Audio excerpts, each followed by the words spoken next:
मुगलों की नजर लगातार चित्तौड़ पर बनी हुई थी, इसलिए चित्तौड़ अब राज परिवार के लिए सुरक्षित नहीं बचा था। मेवाड़ के महाराणा उदय सिंह मेवाड़ के लिए जल्द से जल्द एक नई राजधानी बनाना चाहते थे। इस बात पर विचार करते करते काफी दिन बीत जाते हैं। इसी दौरान महाराणा उदय सिंह अपने पोते अमर सिंह के जन्मदिन पर भगवान एकलिंग जी के दर्शन करने जाते हैं। दर्शन करने के बाद वे आहड़ गांव की ओर शिकार के लिए चले जाते हैं, लेकिन तब उनके दिमाग में चित्तौड़गढ़ पर मुगलों के आक्रमण को लेकर सुरक्षित जगह राजधानी बनाए जाने का मंथन चल रहा था। इसी दौरान उन्होंने एक शाम अपने सामंतों के साथ बातचीत की और कहा कि वो मेवाड़ रियासत के लिए एक नई राजधानी बनाना चाहते हैं। सामंत भी उनके इस बात से सहमत हो गए और ये तय हुआ कि जल्द से जल्द एक नई राजधानी बनाने के लिए जगह खोज ली जाएगी। अगले दिन महाराणा उदय सिंह अपने काफिले के साथ वापस चित्तौड़ रवाना हो गए। महाराणा उदय सिंह ने अपने सामंतों से कहा कि चित्तौड़ और कुंभलगढ़ के बीच में ही क्यों न एक महल बनाया जाए, ताकि कुंभलगढ़ जाते समय यहाँ पर आराम किया जा सके। और फिर कुछ ही दिनों में इसी जगह एक छोटा सा खूबसूरत महल बनकर तैयार हो गया और इसे मोती महल नाम दिया गया। मोती महल तो बन गया, लेकिन मेवाड़ की नई राजधानी के लिए जगह की तलाश अब भी जारी थी, क्योंकि मुगल कभी भी मेवाड़ पर आक्रमण कर सकते थे। इसलिए जल्द से जल्द मेवाड़ की राजधानी को चित्तौड़गढ़ से शिफ्ट किया जाना जरूरी था। एक बार महाराणा उदय सिंह मोती महल में आराम कर रहे थे, तभी उन्हें वहां एक खरगोश दिखाई दिया। वह शिकार करने के लिए खरगोश का पीछा करने लगे। खरगोश का पीछा करते करते महाराणा उदय सिंह एक सरोवर के किनारे पहुंचे। उन्होंने देखा कि उस सरोवर के पास एक साधु बाबा धुनी रमाई बैठे थे। ये साधु थे जगतगिरी महाराज जी। साधु से मिलने पर महाराणा उदय सिंह ने उन्हें बताया कि वो मुगलों से मेवाड़ को बचाने के लिए एक नई राजधानी बसाना चाहते हैं, लेकिन लाख खोजने के बावजूद भी उन्हें सुरक्षित जगह नहीं मिली है। तब इस साधु ने उनसे कहा कि अगर वे यहाँ अपनी राजधानी बसाएंगे तो उनकी पीढ़ियां कभी भी इस शहर पर अपना नियंत्रण नहीं खोएंगी।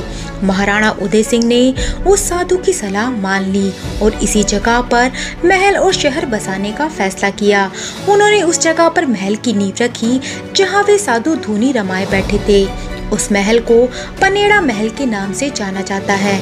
यह बात है सन 1559 की।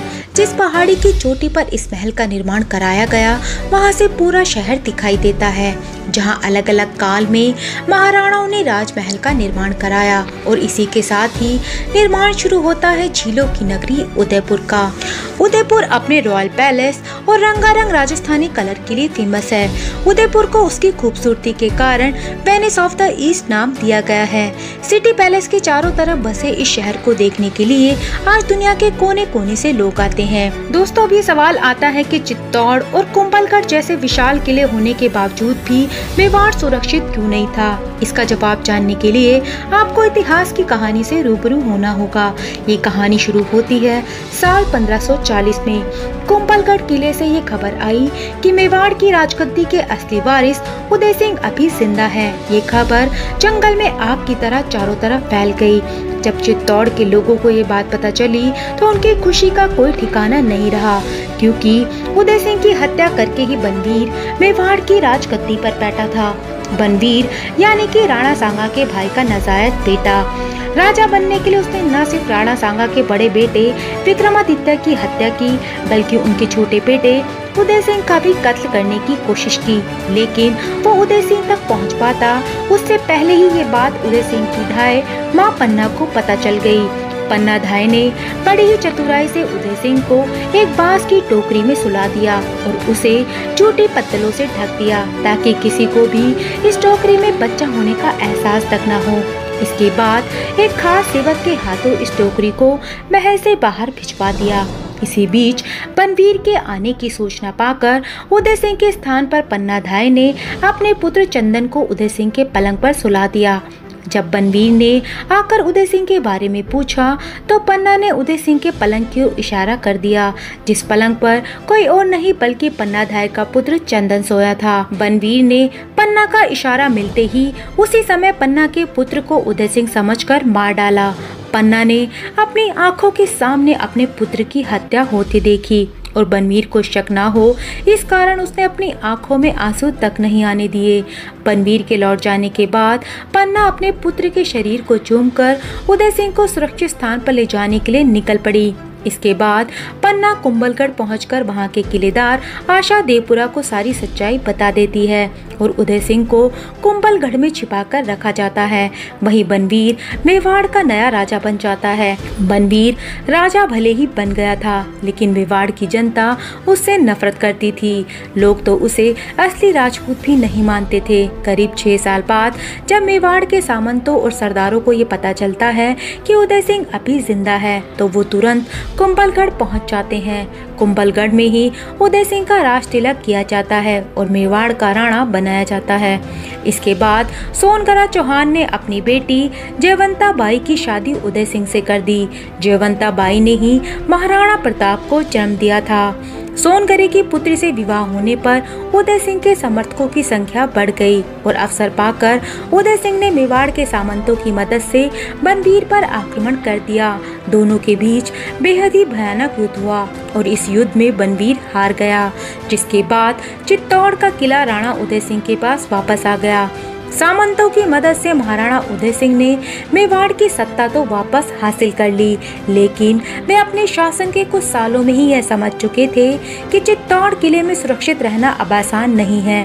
वैसे तो यह किला इतना बड़ा और मजबूत था कि इसमें एक पूरा शहर समा सकता है, लेकिन समस्या यह थी कि दिल्ली से गुजरात जाने के रास्ते पर यह पड़ता था और इसी रास्ते से मुगल अपना व्यापार किया करते थे। उनके व्यापार में कोई समस्या न आए, इसलिए मुगल चित्तौड़ को जीतना जरूरी समझते थे।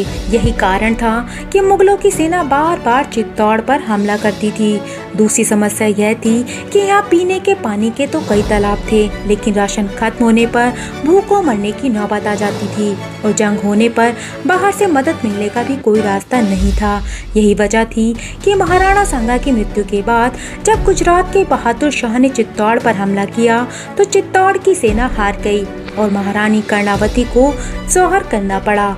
महारानी कर्णावती राणा सांगा की पत्नी और महाराणा उदय सिंह की मां थी।